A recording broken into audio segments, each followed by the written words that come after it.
Okay, March of 2004 is when this bootleg came out, Vol.6. Bob Dylan Live, 1964, live at the Philharmonic Hall. This is from Halloween night, to be exact, of 64. At this time, Dylan,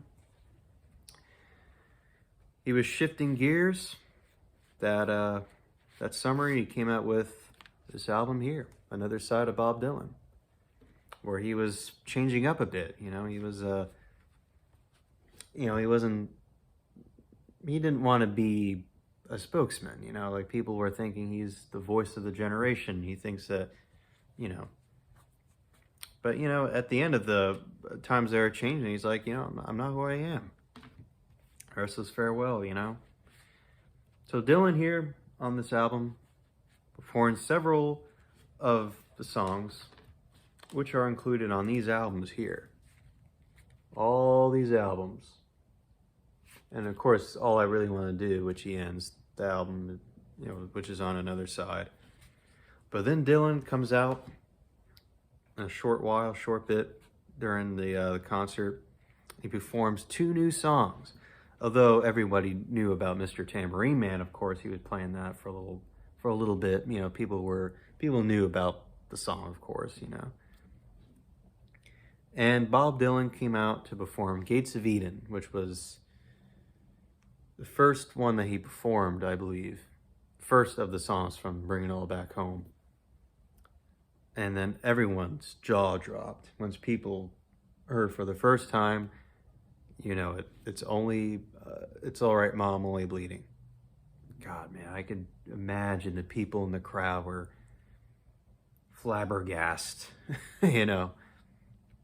Yeah, incredible. What do I got to say about this bootleg? What do I think about it overall? I think it was fantastic, great. It's just Dylan at a very young age at this time, in that transitional period. Now, the Philharmonic Hall is not called the Philharmonic anymore. It's the David Geffen Hall. He bought whatever. He had a high bid of buying out the name or whatever, so, but, who cares? Anyways, this bootleg peaked at number 28 or 27 by the next month, April of 04. So, so let me go ahead and go through the songs that he performs here. The first one he does, of course, is a very fantastic live. Him and the acoustic and all, where he does Times They Are Changing. And Dylan's a little bit humorous too as well here. He's laughing with the audience is laughing with him, So this was kind of a nice little live, little live concert. And then Spanish Harlem Incident, I love that song about the gypsy gal. Talking John Birch, Paranoid, I can take or leave with that song, That was from his first bootleg. To Ramona, I love that song, To Ramona. Where Ramona has to accept the things that the narrator is, telling her and whatever. I gotta move on. Gotta, And Who Killed Dayton? Once again, that was from the first bootleg. And although that he was performing these songs, obviously, during the early 60s, of course, I don't know. I think it just really stretches on a little bit. It's not really like, it reminds me a lot of, Frankie Lee, Judas Priest. Like, yeah, we get it, Dylan. We know what, he's, putting these people that were there apparently when Davey Moore got assassinated or whatever. And it just, I think it kind of drags on a little bit. I mean, not to say it's a terrible, I'm not saying it's bad or anything, but I think we get to the point. And then, of course, Dylan comes out, like I said, to Gates of Eden, which was the first time I ever performed that live. And I just love his cadence. He just flows well with the words, No one can escape. And there ain't no trial in the gates of Eden. Love that song. If you gotta go now, or else you gotta stay all night. This is when everyone's all clapping and people are all laughing, and you know, they knew Dylan wasn't, you know, some of the set of songs he wasn't taken too literally or whatever, but you know, that's just a goofy song. And of course, It's All Right, Ma. He performed it, like, when he says "ma," he says it a little bit differently or whatever, which is kind of funny to hear him there in the early stages there of him performing that. I don't believe you. She acts like we never met. Everyone's laughing. There's a point too where Dylan's like, what's that one other line? Can someone tell me what that other verse can be, or what the other verse was? Like, you know, he's messing with everyone. Mr. Tambourine Man, I love his passion too. There's a couple of songs too where Dylan's like really, you know, he's really like, I don't know if it was on purpose or anything, but you know, he's emphasizing, you know, Mr. Tambourine Man, you know, the way he sings it. And a hard rain is gonna fall. My God, man. So that was the 63 minutes of that. And then disc 2 is talking World War III blues. There's one line where I kind of thought, that's funny, clever. You know, he talks about the hot dog stand and all. You know, I mean, it's not, I like it, you know, just because it's fun. And perfect, and then once again with this, you know, emphasizing and all, don't think twice. Don't think twice, it's all right, you know.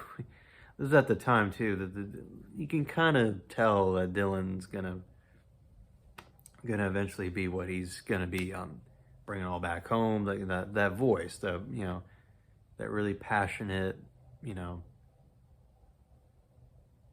bit of that long stretch of, you know, phrase, you know. And then Lonesome Death of Hattie Carroll, man, powerful song from Times Are Changing. After that, he brings on Joan Baez to do 4 songs, okay? The 4 of them of which is Mama, You've Been On My Mind. I really like that. That's fun. I always thought that was really great on their, on the Rolling Thunder bootleg. I thought that was fantastic. You know, well, Mama, you've been on my mind. They're all, you know, in sync with each other, and they're kind of giggling, and, you know. Another one was Silver Dagger. It's her traditional old song, whatever. And I think she does pretty well. You know, she actually sings, not Dylan. And of course, Dylan provides the acoustic and the harmonica here. A really, really good one. With God on Her Side. I'm not a huge fan of that song, but they do really well. I do like that. And it ain't me, babe. It ain't me, babe. No, no, no, it ain't me, babe. It ain't me you're looking for. I really like that. They do a really awesome job.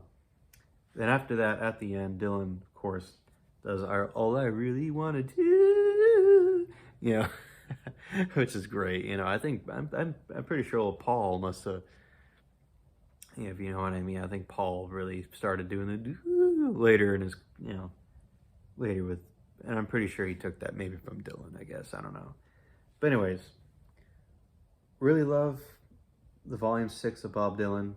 I'm not gonna, you know, I don't want to like put it down or anything, but it may not be something I may not ever, maybe not never, but maybe, you know, wouldn't be something maybe I can come back to often or whatever, you know. But I think I do gotta say, it's a perfect document of his transitional year, of that transitional time, you know. January, he started recording Bring It All Back Home, and he ended up becoming kind of a different, whole